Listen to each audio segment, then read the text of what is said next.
Volvamos a abrir nuestras Biblias en la pequeña epístola de Judas. Recuerde que estamos estudiando el tema de la apostasía y hoy hablaré de serpientes en el jardín, teniendo como base bíblica Judas 11, que dice: «Ay de ellos porque han seguido el camino de Caín y se lanzaron por lucro en el error de Balaam y perecieron en la contradicción de Coré».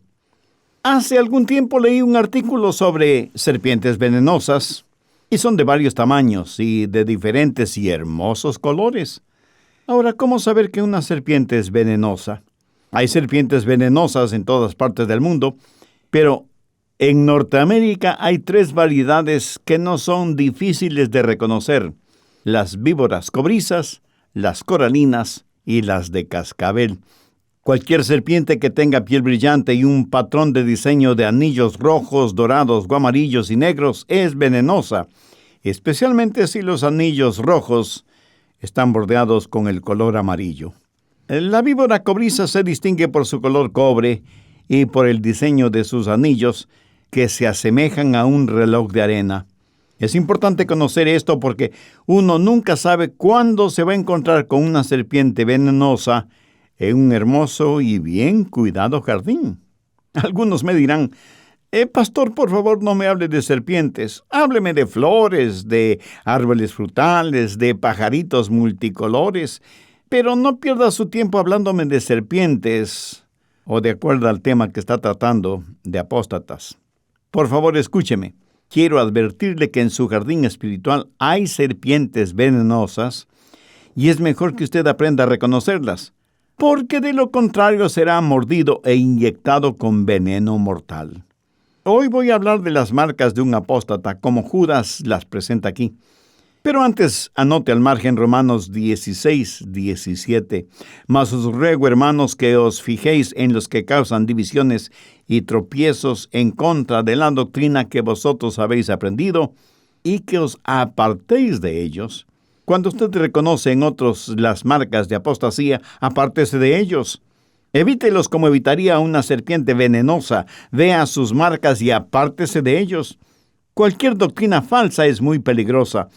Y no debe olvidar que Satanás no está en contra de la religión, sino a favor de ella, porque la utiliza para sus propósitos. ¿De qué nos advierte Judas en el verso 4? De aquellos hombres que entran encubiertamente, engañosamente, a donde no deben entrar.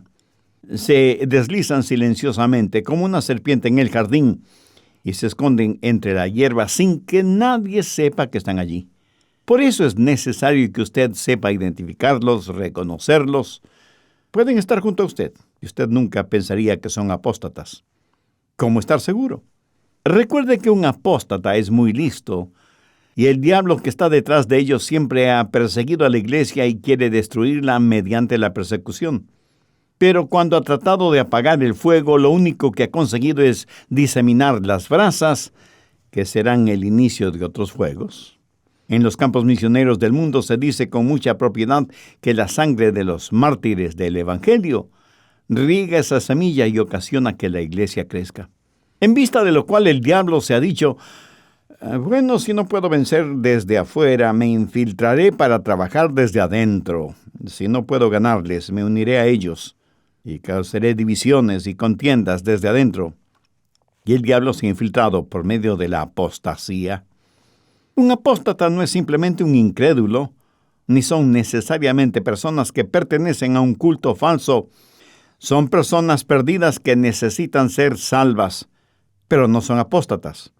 Un apóstata es alguien que ha aceptado la verdad, ha recibido la verdad voluntariamente, pero que de pronto rechaza esa verdad y comienza a burlarse de esa verdad que creyó y aceptó, y después de un tiempo trata de reemplazar esa verdad con cualquier mentira, y se vuelve un enemigo de Dios, de Jesucristo y de la Biblia, blasfemando sus nombres y sus enseñanzas. Eso, mi amigo, es un apóstata. Ahora, ¿cuáles son las marcas de un apóstata? Judas menciona a 3 hombres para ilustrar las marcas de un apóstata. El primero es Caín, el segundo es Balaam y el tercero es Coré. Estos 3 exhiben las marcas de un apóstata. Son como las serpientes venenosas en el jardín. Primero, Caín representa y es un retrato de todos quienes pervierten el Evangelio. Veamos Génesis 4, desde el verso 1. Conoció Adán a su mujer Eva, la cual concibió, y dio a luz a Caín, y dijo, por voluntad de Jehová he adquirido varón. Después dio a luz a su hermano Abel, y Abel fue pastor de ovejas, y Caín fue el labrador de la tierra. Y aconteció andando el tiempo, que Caín trajo del fruto de la tierra una ofrenda a Jehová. Y Abel trajo también de los primogénitos de sus ovejas, lo más gordo de ellas. Y miró Jehová con agrado a Abel y a su ofrenda, pero no miró con agrado a Caín y la ofrenda suya. Y se ensañó Caín en gran manera, y decayó su semblante. Entonces Jehová dijo a Caín, ¿y por qué te has ensañado? ¿Y por qué ha decaído tu semblante? Si bien hicieres, no serás enaltecido. Y si no hicieres bien, el pecado está a la puerta. Con todo esto a ti será su deseo, y tú te enseñorearás de él. Y dijo Caín a su hermano Abel, salgamos al campo. Y aconteció que estando ellos en el campo, Caín se levantó contra su hermano Abel y lo mató. Esta es la historia de dos hermanos, la historia de dos religiones, la historia de dos destinos. Dos ofrendas fueron presentadas ese día por Caín y Abel, quienes vinieron a adorar a Dios. Abel, que era pastor de ovejas, trajo como ofrenda lo mejor de su rebaño, un corderito sin mancha para ser sacrificado. Ofreció un sacrificio de sangre a Dios, y Dios aceptó esa ofrenda porque estaba basada en la sangre. Tal vez usted me pregunte, pastor, ¿qué importancia tiene la sangre? Leamos lo que dice Hebreos 9:22. Sin derramamiento de sangre no se hace remisión. La palabra remisión significa perdón. Así que ningún pecado es perdonado sin sacrificio de sangre. Usted puede creerlo o no, puede estar de acuerdo o no, pero nada más claro y más cierto que lo que Dios dice en su palabra. Sin derramamiento de sangre no se hace remisión. Por lo tanto, Abel presentó la ofrenda correcta delante de Dios. Sabía que la Biblia identifica a Abel como un profeta, o sea, alguien que entendió las cosas de Dios. Y cuando Abel presentó su sacrificio de sangre, ese es un cuadro del Señor Jesucristo en el Antiguo Testamento. Anote 1 de Juan 1:7. Y la sangre de Jesucristo su Hijo nos limpia de todo pecado. Jamás debemos minimizar ni despreciar la sangre de Cristo. Su sangre no es algo incidental o accidental, es fundamental.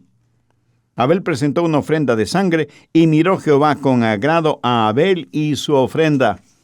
Ahora, ¿qué clase de ofrenda presentó Caín? Vamos a Génesis 4, verso 3. Y aconteció andando el tiempo que Caín trajo del fruto de la tierra una ofrenda a Jehová. ¿Recuerda lo que Dios les dijo a Adán y Eva cuando desobedecieron sus órdenes en el jardín del Edén? Génesis 4:17. Maldita será la tierra por tu causa. ¿Y qué es lo que hizo Caín? Traer una ofrenda. El producto de la tierra que estaba maldecida por Dios. Caín fue un agricultor, y el producto de la tierra representa su sudor, el trabajo de sus manos, su esfuerzo propio. Su ofrenda no fue un sacrificio de sangre. No representaba una muerte sustitucionaria, representaba la cultura, pero no el Calvario. Ahora, esto no significa que la ofrenda no haya sido hermosa, y desde un punto de vista estético era impresionante. Pero Dios no se impresionó. Dios no miró con agrado la ofrenda de Caín porque representaba el trabajo de sus manos, su propio esfuerzo. Hay solo dos clases de religiones en el mundo, la verdadera y la falsa. Y usted me dirá, pastor, hay muchas religiones en el mundo. El catolicismo, el protestantismo, el hinduismo, el confucianismo, el budismo, el islamismo, el reumatismo. Mi amigo, son subdivisiones de las dos religiones que hay en el mundo, la verdadera y la falsa. La una a la manera de Caín, la otra a la manera de la cruz. ¿Qué es lo que dice Judas 11?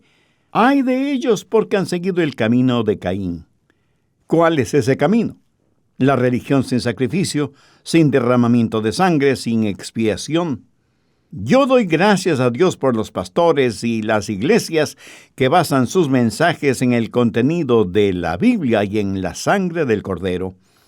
Pero hay iglesias a las que puede ir año tras año tras año y nunca escuchar un mensaje acerca de la sangre del Señor Jesucristo. Y esto lo digo con genuina pena y quebrantamiento del corazón. En la actualidad, a lo mejor usted vive en una sociedad cerrada. Hasta es posible que no entienda lo que estoy predicando hoy, porque estamos viviendo en días de apostasía, en donde el trabajo expiatorio de Jesús no es predicado, sino más bien burlado y blasfemado por los apóstatas, que disfrazados de pastores o ministros del Evangelio, dicen cosas poco menos que increíbles. Por ejemplo, escuche lo que un profesor de un seminario teológico evangélico dijo.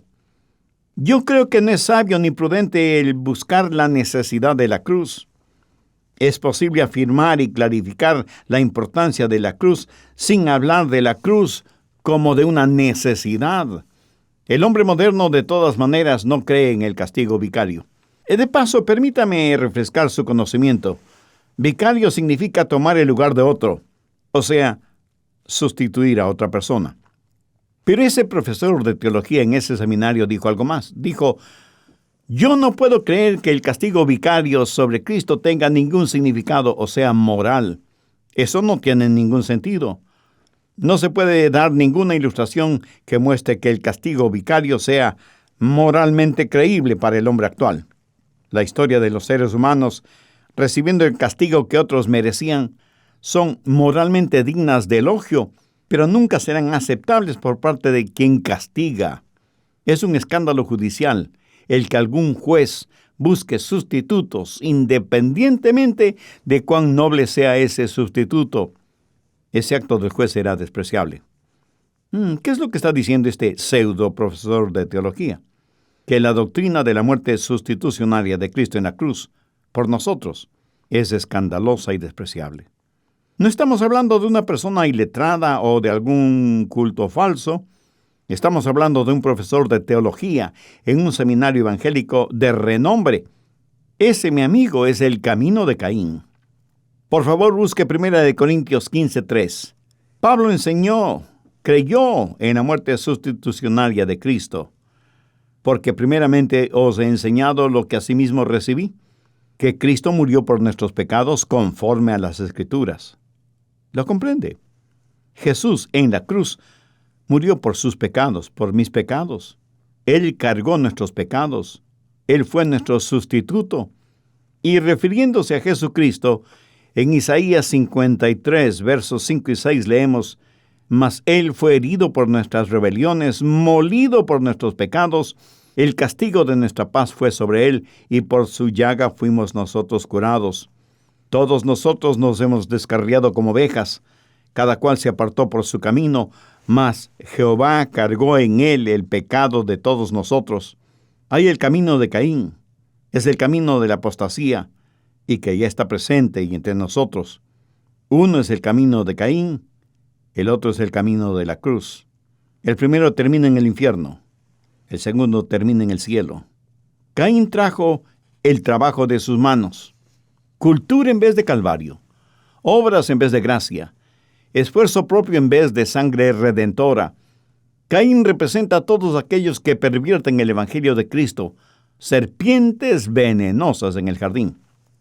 Pero Judas menciona otro nombre, Balaam, que representa a todos aquellos que pervierten, prostituyen el Evangelio. Y alguien preguntará, pero ¿quién fue Balaam? Balaam fue un profeta apóstata en el Antiguo Testamento. Su historia está en el libro de Números, los capítulos del 22 al 25. Le voy a dar un resumen de lo que sucedió. Balaam fue un hombre muy listo y muy sagaz, antiguo profeta de Dios. Israel, el pueblo de Dios, iba desde Egipto rumbo a la tierra prometida. El rey Balac de Moab tenía temor porque se sentía pequeño, insignificante e inseguro frente a los judíos, y tenía que hacer algo al respecto, y pensó, si solo pudiera echarles una maldición. Estando en eso, escuchó de Balaam y de su fama como profeta y predicador, y mandó a que lo trajeran a su presencia y le dijo, Balaam, Te pagaré muy bien si es que echas una maldición sobre los israelitas. Pero Balaam le contestó, lo siento, rey, no puedo hacer eso. ¿Cómo podría yo maldecir al pueblo de Dios? Y esto sucedió por varios días hasta que Balac pensó, cada hombre tiene su precio. Solo es cuestión de saber cuál es el precio de Balaam. Le ofreceré más dinero y algunos beneficios adicionales. ¡Ay de ellos! Porque han seguido el camino de Caín y se lanzaron por lucro por el error de Balaam y perecerán en la contradicción de Coré.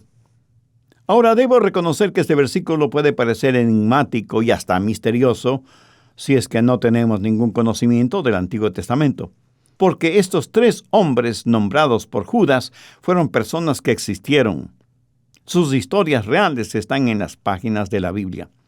La historia de Caín es que presentó como ofrenda a Dios el fruto de la tierra, o sea, el fruto de su trabajo, de sus esfuerzos propios, de su autosuficiencia. Balaam fue un profeta apóstata que, aunque se negó a maldecir a los judíos como se lo pidió el rey Balac de Moab, sin embargo, sucumbió frente al ofrecimiento de mucho dinero y atrayentes beneficios, y aunque él personalmente no maldijo al pueblo de Dios, le aconsejó a Balac qué es lo que debía hacer para que los israelitas se maldijeran ellos mismos. Y en cuanto a Coré, él y 250 de sus seguidores se rebelaron contra la autoridad de Moisés y de Aarón. Moisés era profeta de Dios, y Aarón era sumo sacerdote de Dios. Y Coré y los suyos, al rebelarse contra ellos, en realidad estaban rebelándose contra Dios, contra la voluntad de Dios, contra los mandamientos de Dios. Y Dios, en presencia de todo el pueblo, hizo que la tierra se abriera y se los tragara a todos ellos, junto con todas sus posesiones materiales, y vivos se fueron al Seol. Caín, Balaam y Coré representan a los apóstatas de todas las edades y de todo el mundo, y Judas escribe su epístola como una severa advertencia para nosotros. Está haciendo sonar la alarma para decirnos que hay serpientes venenosas en nuestros jardines.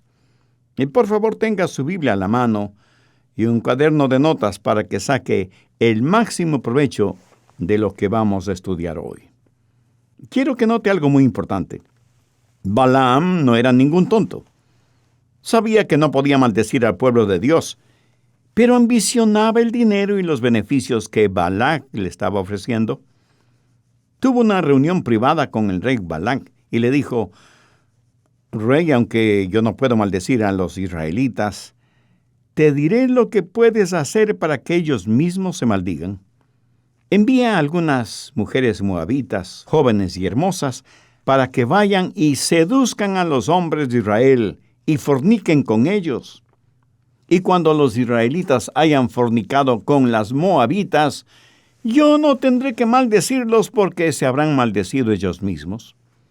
Y Balac inundó a los israelitas con pornografía y depravación sexual y toda clase de inmoralidades, y literalmente se maldijeron ellos mismos.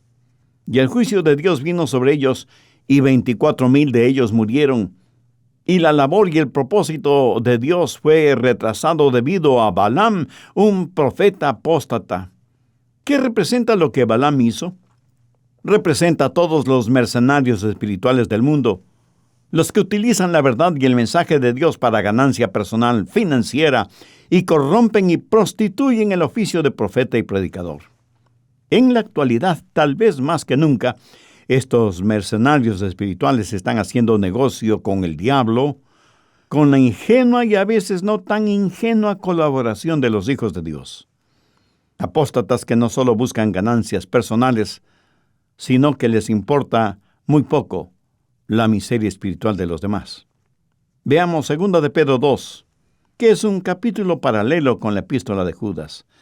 2 de Pedro 2, verso 1. Pero hubo también falsos profetas entre el pueblo, como habrá entre vosotros falsos maestros, que introducirán encubiertamente herejías destructoras, y aún negarán al Señor que los rescató, atrayendo sobre sí mismo destrucción repentina. Y muchos seguirán sus disoluciones, por causa de los cuales el camino de la verdad será blasfemado, y por avaricia harán mercadería de vosotros con palabras fingidas. Esta es una declaración clave.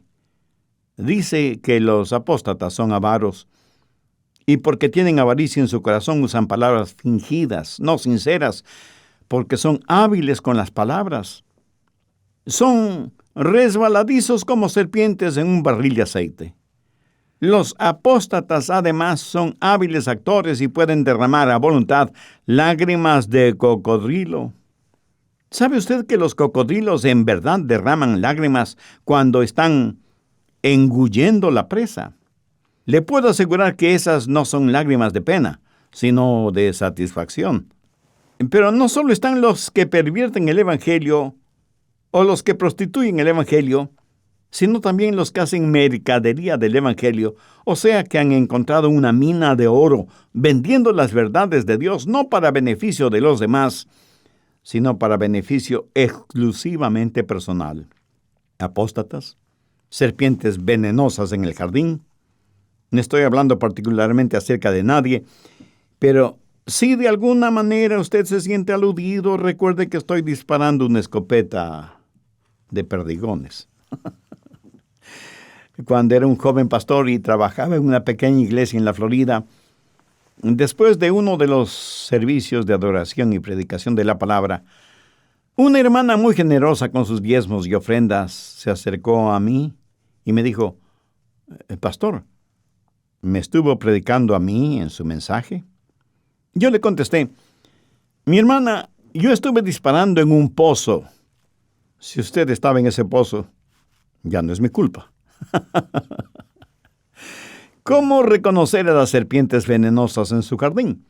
Primero, son como Caín, con una religión sin sacrificio. Pervierten el Evangelio. Segundo, son como Balaam, con una religión materialista. Prostituyen el Evangelio. Tercero, son como Coré, que se rebelan contra todo lo que tiene que ver con el Evangelio y hasta tratan de prohibirlo. Hablemos de Coré. Busque el capítulo 16 del libro de Números. Verso 1. Nos da una breve genealogía de Coré. Pero note que al final del verso 1 y continuando con el verso 2 dice: «Tomaron gente y se levantaron contra Moisés con 250 varones de los hijos de Israel, príncipes de la congregación, de los del consejo, varones de renombre. Y se juntaron contra Moisés y a Aarón y les dijeron: Basta ya de vosotros, porque toda la congregación, todos ellos son santos, y en medio de ellos está Jehová. ¿Por qué pues os levantáis vosotros sobre la congregación de Jehová?». Cuando oyó esto Moisés, se postró sobre su rostro. ¿Qué es lo que hicieron Coré y sus seguidores? Se rebelaron contra Moisés y Aarón. Moisés fue el profeta seleccionado por Dios, y Aarón fue el sacerdote de Dios ungido. A esta gente rebelde no le gusta la idea de que Dios haya puesto a estos hombres en autoridad profética y sacerdotal. No les gustaba la antigua manera de hacer las cosas, cuando Dios decía lo que era justo y lo que era injusto. Ellos querían tener libertad de expresión y libertad de religión, y por eso convocaron a una reunión a todo el pueblo de Israel. Cuando proteste, mi amigo, tenga cuidado contra quien protesta. En este episodio, Moisés es un cuadro del Señor Jesucristo, y también es claro que Aarón, el sumo sacerdote, era una representación de Cristo, porque Jesucristo es nuestro sumo sacerdote. Entonces, Coré y los suyos, ¿contra quién se estaban rebelando? Pues contra Dios mismo. Hagamos énfasis una vez más en lo que es un apóstata. Es aquel que ha recibido y aceptado la verdad, pero luego voluntariamente rechaza esa verdad. Pero no se detiene ahí, sino que comienza a ridiculizar, a burlarse de esa verdad en la que antes creía y trata de reemplazarla. Los apóstatas están en guerra contra nosotros. El diablo quiere destruir la verdad que poseemos. Él no está contento teniendo cultos falsos por todas partes. Él quiere deslizarse en el jardín como serpiente venenosa. quiere penetrar por la puerta lateral, quiere penetrar sin hacer ruido. Por eso la palabra de Dios nos advierte contra los apóstatas, quienes no solo quieren pervertir el Evangelio, sino que quieren prostituir el Evangelio, quieren rebelarse contra el Evangelio. El diablo odia todo lo que esté relacionado con el mensaje del Evangelio, incluyendo a pastores y evangelistas. Y muchos de ustedes este mismo momento estarán preguntando, ¿y qué tiene que ver todo eso con nosotros? Permítame hacerle una pregunta. ¿Tendría que ver con usted si hay serpientes venenosas en su jardín? ¿Lo entiende? Pues me alegro. Y de manera especial, si tiene hijos pequeños, ¿dejaría que jueguen en el jardín sabiendo que hay serpientes? ¿No les advertiría? ¿No les cuidaría? Piénselo. Caín mató a Abel. Balaam causó la muerte de 24,000 israelitas. Coré se rebeló contra el profeta y el sacerdote de Dios. Así que no piense que usted simplemente puede ignorar este asunto de la apostasía. Tristemente, ese es el problema actual con muchos seres humanos, aún con creyentes. Encontramos apostasía en el púlpito y apatía en las bancas. A la gente no le importa este asunto, y esa es la razón por la que Judas escribe su epístola inspirado por el Espíritu Santo de Dios. ¿Cómo respondió Dios a la actitud de rebelión de Coré? Veamos Números, capítulo 16, desde el verso 31. Y aconteció que cuando cesó él de hablar todas estas cosas, se abrió la tierra que estaba debajo de ellos. Abrió la tierra su boca y los tragó a ellos, a sus casas, a todos sus hombres de Coré y a todos sus bienes. Y ellos, con todo lo que tenían, descendieron vivos al Seol, y los cubrió la tierra, y perecieron de en medio de la congregación. Y todo Israel, los que estaban alrededor de ellos, huyeron al grito de ellos, porque decían, no nos trague también la tierra. También salió fuego de delante de Jehová, y consumió a los 250 hombres que ofrecían el incienso. Dios está demostrando que los apóstatas están sobre arenas movedizas. Es mejor estar firme sobre la roca cuando Dios ejecuta su juicio. Pero escúcheme, Dios no abre la tierra para que se trague a cada apóstata que existe. Dios lo hizo una vez para que sirva de ejemplo, para dejarnos saber qué es lo que Él piensa al respecto. La primera mentira que se dijo en la naciente iglesia neotestamentaria significó la muerte de Ananías y Zafira, para que nos sirva de ejemplo. Si Dios matara a todos los mentirosos, ya no existiría ni un solo ser humano sobre la tierra. Génesis 16:32. Abrió la tierra su boca y los tragó a ellos, a sus casas, a todos los hombres de Coré y a todos sus bienes. Por esta razón Judas dice en el verso 11, ¡ay de ellos! Porque han seguido el camino de Caín y se lanzaron por lucro en el error de Balaam y perecieron en la contradicción de Coré. Es mejor que usted conozca las marcas de un apóstata. Es mejor que usted aprenda la verdad, porque la única forma de reconocer a un apóstata es conociendo la verdad. Hace años escuché la historia de un hombre que solicitó trabajo como piloto de barcos en el río Mississippi. Durante la entrevista le preguntaron, ¿sabe pilotear un barco? Pues por supuesto que sí. Por eso estoy solicitando el trabajo. ¿Y puede manejar la parte administrativa de un barco? Sí, señor, lo puedo hacer. Bien, una pregunta más. ¿Sabe en dónde están ubicados los bancos de arena y las grandes rocas en el lecho del río? No, señor. No lo sé. Y le dijeron, entonces, ¿cómo pretende ser el piloto de uno de nuestros barcos? Y el hombre, con una sonrisa, contestó, porque sé dónde no están ni los bancos de arena ni las rocas grandes en el lecho del río. Estupenda respuesta, ¿no le parece? Él sabe, le dieron el trabajo. Es bueno saber en dónde están las rocas y bancos de arena, pero es mejor el saber en dónde no están estos estorbos en el río de nuestras vidas. Por eso es de suma importancia el que usted conozca al Señor Jesucristo como su Salvador personal y su Señor. Permítame hacerle una pregunta. ¿Es usted salvo? No le estoy preguntando si usted es miembro de alguna iglesia, ni a qué denominación pertenece. Estoy preguntando, ¿es usted salvo? Algunos me contestarán diciendo, bueno, pastor, yo conozco el plan de salvación. Mi amigo, usted no se salva por conocer el plan de salvación, sino por conocer al hombre de la salvación, cuyo nombre es Jesús. ¿Le conoce? El Espíritu de Dios le da testimonio a su propio espíritu de que usted es un hijo de Dios. Si usted se muriera ahora mismo, tiene la absoluta seguridad de que se iría al cielo. ¿Es usted realmente salvo? Escúcheme, usted no se salva por ser un miembro de una iglesia o denominación. Tampoco se salva por ser bautizado o porque es generoso con sus diezmos y ofrendas. La salvación es un regalo que debe recibirlo por fe. La Biblia dice, cree en el Señor Jesucristo y serás salvo.